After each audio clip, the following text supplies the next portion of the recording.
Everyone, please help me welcome to the stage Director Renee McCauley.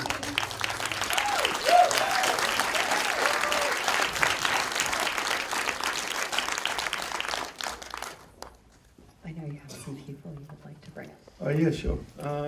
We've got some of the Last Name cast here.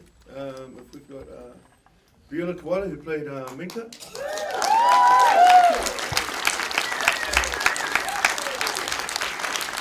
You guys should start with coming down.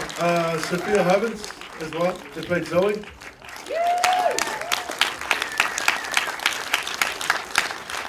And if you could keep your shirt on, Jonah Fahu, who played Pinball, if you could come on down as well. I don't know why he always gets the loudest clap. I don't know why. So we'll wait for everyone to come down. Congratulations so much, and you all did outstanding performances. It was amazing.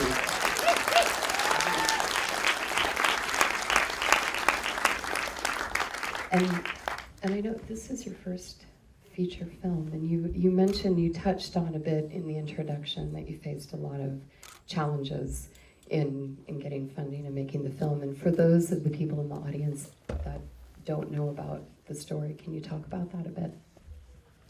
Yeah, I mean, I don't want to sort of. I mean, the film's made. You know, I think there's if there are filmmakers out there in the audience, you know, you're going to face adversity along the way, and often the times that you're told no, reasons and opportunities for you to make the project stronger, and to try and think, why am I getting resistance?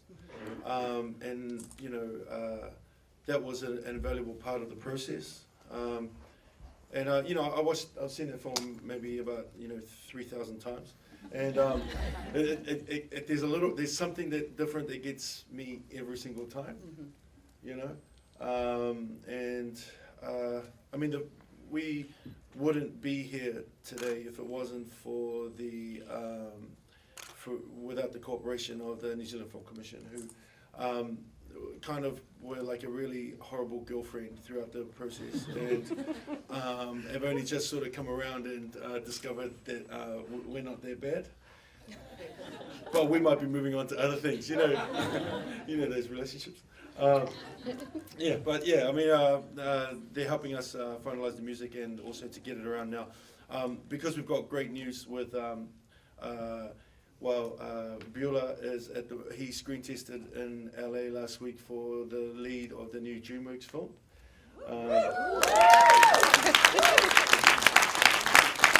And Pinball over here he's actually filming Game of Thrones at the moment.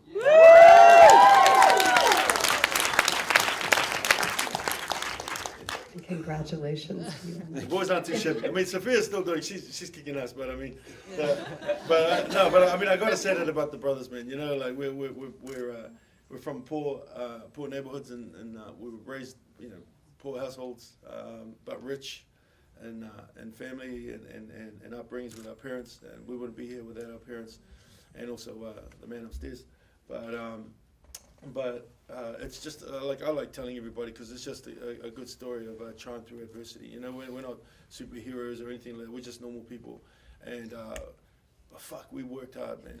You know what I mean? Yeah. And it paid off. It's amazing. Do we have any questions from the audience? Yes. Hello. How long did it take to make the movie? So the question is, how long did it take to make the movie? Oh, yeah. Well, I've been all there. Well, these two, it's their first. Can I just say hello to Brian?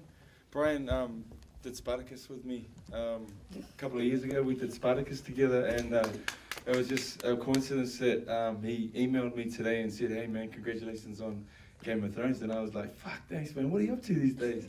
And he was like, "Dude, I'm living just outside of Toronto." And I was like, "Get the fuck out of here. I'm fucking in Toronto, man." And he was like, "No way. What are you doing there?" I said, "I'm here for the Indigenous Film Festival. I've got Last Saints filming tonight." He said, "Fuck, I'm booking a ticket now, man. I'll see you there." And he's here. And I just want to say big hello to my brother Brian. He was my Gaulish partner on Spartacus with the Sparty. Okay, that's enough of the Stars Network. Okay, come back to indigenous.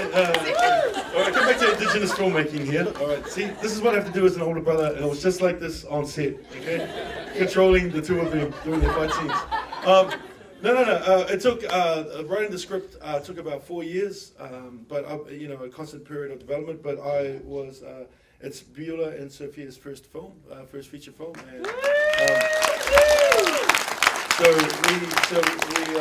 we worked together for 4 years, kind of workshopping and constant rehearsals, and then we shot over 4 weeks.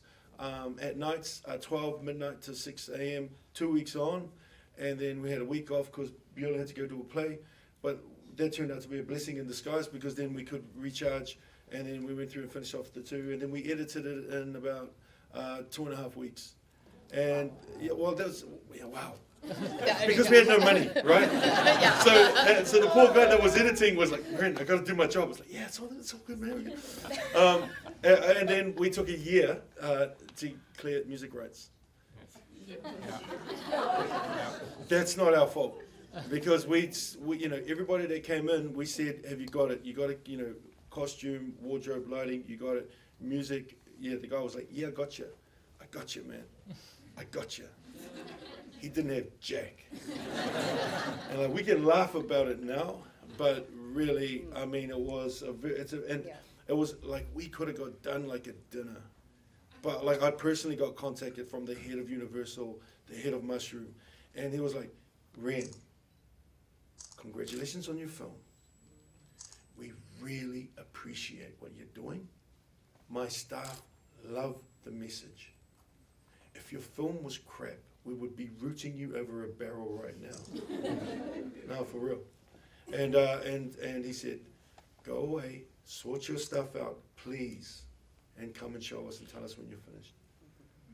So it was only because of the strength of what these wonderful people and the crew who went above and beyond the call of duty that we were able to make something like that. That now the film will probably start getting seen and get recognized. So yeah, there was no easy process at any stage. Okay, you've had your hand up for a while. It was very intense and very enjoyed it immensely. But this question is to Pamela. What is your real name? Joe. Joe. You want to do a clubbing with us tonight? Oh, you don't want that, please. Please. That was a clubbing invitation there. And how did you prepare for the dancing in that? He That stole was all my intense. moves, man. Come on. Like, older brother. Where are we going? I gotta ask my wife first. Is that all good? Obviously, he's still sober. Thank you so much, though. It was very, very intense, very cool. And we have a question here. Yeah, for the young, the movie had a lot of grit and a lot of realistic trauma. That's probably like modern, on the streets going on. Within the 4-year span, what trained you to keep on being in that dark zone and to be constantly in that character of trauma and the victim consciousness of youth?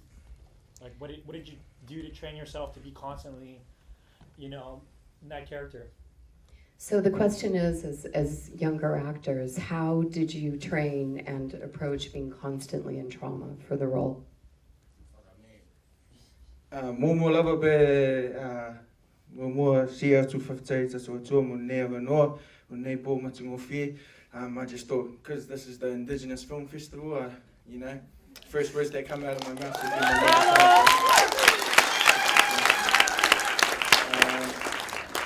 but I didn't even want to do acting in school. We didn't afford it in school. We didn't have a drama department.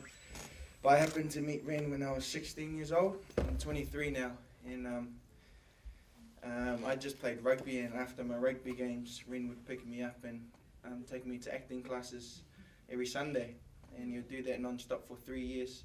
And that's kind of where I learned how to act, but not different techniques. He taught me about, because I used to put the stuff that I used to put anger into rugby, and then I learned a different way to put the stuff that happened into my life and put it out there. And he taught me that through the craft. And I had 3-4 years to go over the script, and throughout that 4 years or 3-year process, the script kept developing, and by the time it came to shoot it, I almost didn't need to do anything, because I knew it inside out, and I walked through the process with Ren, and Ren with his direction, the way we work now, we almost have like this telepathic thing that he wouldn't really direct me. He would give me a couple of words, tell me what's going on, and then he would just give me a nod.